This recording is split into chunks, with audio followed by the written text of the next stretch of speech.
Next, we'd like to welcome our final speakers are from Immaculate Conception Parish in Celina. And I'm not sure who wants to go first, Doug and Donna or Tom, or you guys work it out. Okay. Is it on? I'll go ahead and go first. Hi, I'm Donna Heyne. Hello. And I grew up in New Bremen, Ohio. Married this wonderful guy over here from Minster. So I've always been in this area. And let's see, we've raised 3 beautiful children. And about when the last one was heading off to college, I got that emptiness feeling, like I've got to do something. So I started hearing about the Missionaries of the Precious Blood and really got into your story about, wow, these guys, they went down there and they dug a well. And so I looked at my own parish, Immaculate Conception, saw the mission group, and thought, okay, I'm going to join this and I'm going to dig a well myself, or I'm going to carry the cinder blocks and build that house, and I get all excited like this, and I join and I learn about the twinning. I was really excited about that, and found out that really the best way I could help was to come up with some money and get it down there, get the local people working with that money, let them have the job. That if I'd go down there and build and do all that, I'm really just taking a job from somebody down there. So, all right, that got my thinking to turn around a little bit, and I decided, well, let's try to come up with some money, some way to raise some funds. And growing up in New Bremen and Minster, always heard about the St. Augustine, Minster's Catholic Church, St. Augustine's wonderful wine tasting event. So I decided, well, those ladies said, go ahead, copy it. I talked to the mission members, and so I did that with the help of my mission commission here. So we threw a wine tasting about 3 years ago when I joined this, and big success. And I'm like, wow, that was pretty easy to come up with some money. So from that, after that all went over well, we decided, my husband and I, that I'd really like to get down there and see this parish, see our twin parish, so that when I'm selling tickets to this fundraiser, I can say, yes, I went down there, I saw it, I know where your money's going. I can say that it's really going to help. So we do. We go down there, fly down there last January, and the thing that they really needed the most, and it surprised me, is what they needed, a corn grinder. I'm like, seriously, a corn grinder. I grew up on a farm in New Bremen. I unloaded the corn with my dad and 4 brothers, and got in the hopper wagon and pushed it down. And remember watching my dad and my brothers grind that corn. And I'm like, seriously, that's what they really need. They need a corn grinder to grind their corn, to make their tortillas. And I said, wow, okay, I'm going to go check this out. So, one of the more exciting things that happened as we're getting ready to do this, just for a married couple to go down there together and experience that was a secondary thing. Like, wow, what that gave to us was something wonderful. All right, so we go down there, and we're getting ready to leave. Like, it's a little cluster, where we stayed. We stayed at the headquarters of La Labor. And to get to the twin parish that we sponsor, we had to get in a pickup truck, ride up this steep, rickety old mountain road, way up to this little village that we were twinning with the parish up there at El Chondo, and just to experience that, how far these people used to have to walk down the mountain to where our little headquarter parish, where we were sleeping in the little bunks, where they had a corn grinder. I got to go up that hill, and just to imagine trying to do that with a basket of corn on my head, and down and then up, let alone how dangerous they said it was that you would get attacked on that road. So, okay, I rode up there and got in that little poor village, but got out of that truck. I'm just dirty, sweaty. Oh, I'm just gross. And then I noticed as I met the people, they were so clean and well put together, and I'm just like, wow, they just look so happy. And the air up there was very clean and beautiful, and I thought, they just have this. And we were there in January, so you imagine leaving our home in January. It's like, well, I just said, wow, they've got all this. But I still could not imagine that, but what they really wanted was the corn grinder. So they took us down the little path, just a half a block, to a little shed, And I watched them unload their basket of corn, grind it up. They walked us back to their homes. And it was kind of like glorified camping in the mountains. It's all outdoors.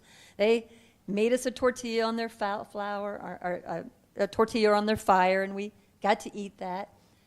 And they were just such happy, hardworking, clean people. And they were so grateful. And I was just thought that was so easy to just do that one little thing. And I thought of my father, the farmer, and I thought, oh, he's got to be smiling down from heaven and just thinking, yeah, way to go, you guys, that you just did that one thing, helped them get that corn grinder. So during the week we were down there, I learned so many things. That just felt so right to give them something that would sustain them, a way. They were learning to grind up corn for non-parishioners for like 20 cents, and that was enough, 20 cents a bushel, I think it was, or like this. And that was enough to pay for the electricity it took to run that corn grinder, and it just looked like this big extension cord that just went for miles down to the next city. I thought, okay. They figured out a way to make enough to pay their electric bill, and our group gave them a couple of extra blades in case it broke, because, they were high-tech now, things were going to break, and that frustrates you, so we at least thought ahead for that.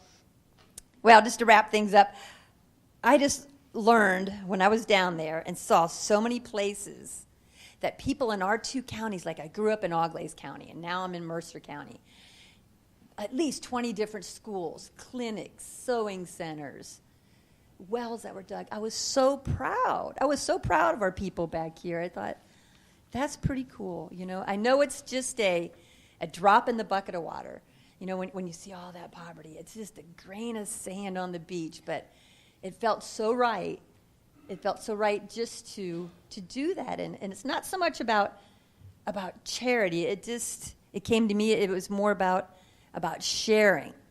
That's right. We have so much up here that sometimes all our stuff just makes us miserable, and it just takes so little to make somebody else's life so much easier. Just a corn grinder. It's pretty cool. Okay, well, I'm going to wrap that up a little bit.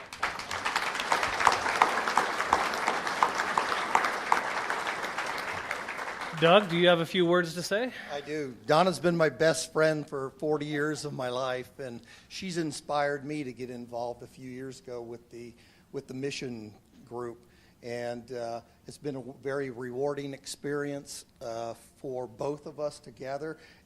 Not only what we're working on with Guatemala and the people there, but our mission group that we have at IC. I've met a lot of people and developed relationships with them that are very strong. I recently retired from Eaton Corporation, and during that time I traveled to about 34 different countries across the world. So as we would be going into rural areas, I would see the mountains and the cliff, and you would see a little tin shack hanging on the side of that. And I always wondered, what's their life? What's their culture? And I'd try to get that from some of the business associates I worked with, but they were professionals, and you really couldn't get it. And you'd talk to people in the plants, and you'd get a little bit.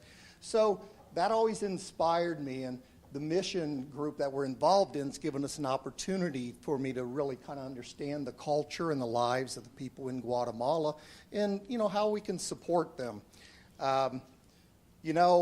One thing that Father Bill told me when I first showed up there, he said, "You're in a third world country, but the people are not third class." And boy, did we really find that out when we were there. We have it so well, and you met the little kids, and I'm sorry, but I'm going to cut it short, but it really was a moving thing. It's great for my wife and I. The camaraderie of our team at Celina IC is awesome. We appreciate everyone's support, and she never told me I had to get up in front of 250 people and talk. Thanks. Thank you, Doug. Thank you, Doug.